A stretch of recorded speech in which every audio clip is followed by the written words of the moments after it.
Kasi bilang mag-asawa, walang perfecto. Walang perfecto.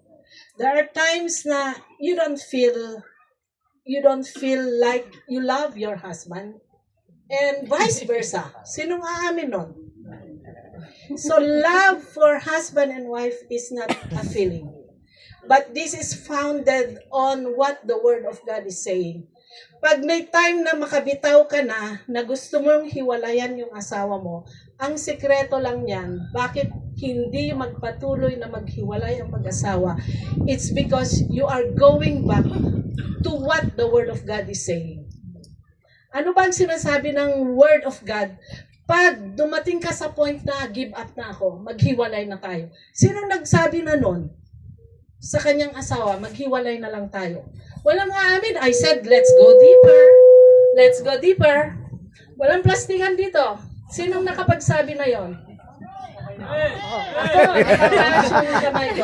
Okay, si Sir Armin, si Boyet, Yossi, ako, Ruth. Yes, that's true. Nakakabitaw tayo. Siguro sabihin nyo, my husband is a pastor, but he is not a perfect one.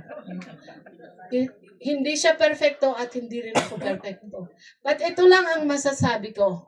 Ang pinakapundasyon natin, bakit hindi tayo naghihiwalay?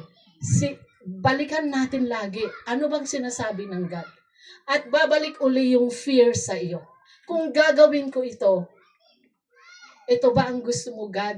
Ayoko nga pupunta sa hell. Di ba takot ka? No? Takot ka. Kaya dito dumarating yung repentance hanggang sa bumabalik uli yung relasyon nyo bilang mag-asawa. It's hard. Kasi magkakaiba kayo ng decision. May time na the wife will be talagang matcha-challenge siya. Matcha-challenge yung wife. Lalo na kung madama mo na sino nang nakadama sa wife na hindi ka parang mahal ng asawa mo. Deeper nga, deeper. Deeper talaga. Sinasabi ko, deeper. Let's go deeper. Kasi kung hindi natin ayusin what is inside of us, never na maayos din yung relasyon natin. So let's go deeper. If we need to repent, ang Biblia hindi nagbabago. Hindi nagbabago ang Biblia sa anumang relasyon. Kung anong sinabi ng God, sinabi niya yon. Kung sinabi niya na hindi pwede magsama ang hindi kasal, hindi magbabago ang Biblia. Right? Kaya ayusin natin para mas masaya. Ang pinakamasaya pa rin na relasyon sa lahat-lahat ay yung relasyon natin sa Diyos. It's, anong masasabi ko? It's the deceit of the enemy na, masaya ako pagkasama ko yun. Masaya ko. That is deceit. Panlilin lang yon ng kaaway, hindi totoo. Kahit unbeliever, narinig ko na ito sa director namin sa government. Alam yan, yung mga nagtrabaho sa government. Humanga ako sa isang director, regional director namin. Alam niyo ang sabi niya? Kasi lalo na yung mga matataas ng posisyon, ang daming chicks yan. Matataas sa posisyon sa government, totoo yun. Ang tawag nga nila, kambing No? Ilan lang talaga ang loyal dyan. Alam niyo, ang narinig ko sa isang director, sabi niya, ang ganda yung naging second wife niya. Pinakilala niya sa amin, batang-bata. Batang-bata. Maganda. Alam mo, narinig ko sa kanya nung hindi naririnig ng second wife. Ang sabi niya mismo sa bibig niya, kasi napunuan yung first wife, napunuan. Alam niyo, ang wife, pag napupunuan, minsan mag-give up It's only by the grace of God. It's only by the grace of God.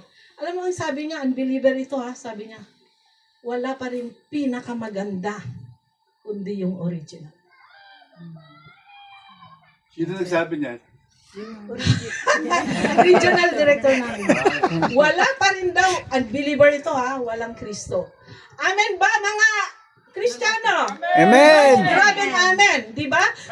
Kung ang unbeliever sasabihin niya ito na walang pinakamaganda pa rin kundi yung original. Unbeliever ito. How much more sa atin na mga Kristiyano? Mga amen! Amen! The reason why sometimes wife rebels, it's because kulang ang pagmamahal ng mga husband sa wife. That's the reason. Mahalin mo ng gusto ng wife mo. Lahat ng respeto ibibigay niya sa iyo. Mga wife, mahalin, mga husband, mahalin nyo ng gusto ang iyong wife. Lahat yan ibibigay niya sa iyo. Oh, tumatawa si Brother Boy. Totoo ito. Yeah. Yes, sabi ko nga, let's go deeper. Let's go deeper. Akala ko. Totoo po yun. Pag minahal ng gusto yung, ng husband yung wife, ang wife, susuklian ka ng masinding pagmamahal. Totoo po yun. Kaya tayong mga Kristiyano, balikan natin lagi, ano ba ang sinasabi ng salita ng Diyos? Kaya tayo hindi natin pwedeng hiwalayan yung asawa natin kasi meron tayong batayan. At yun ay si Jesus. Ano yung sinasabi ng salita ng Diyos? Yun lang ang sa akin. Personally, I have experienced that. Sabi ko, may takot pa rin tayo sa Diyos at yung sinasabi pa rin ng Biblia, yun ang panghawakan natin para meron tayong peace, meron tayong joy sa puso natin. At meron tayong assurance na kasama natin si Jesus sa langit. It's by grace, but meron mga sinabi ang God doon eh. Meron siyang mga pangako doon para heaven, earth will be heaven. Ano?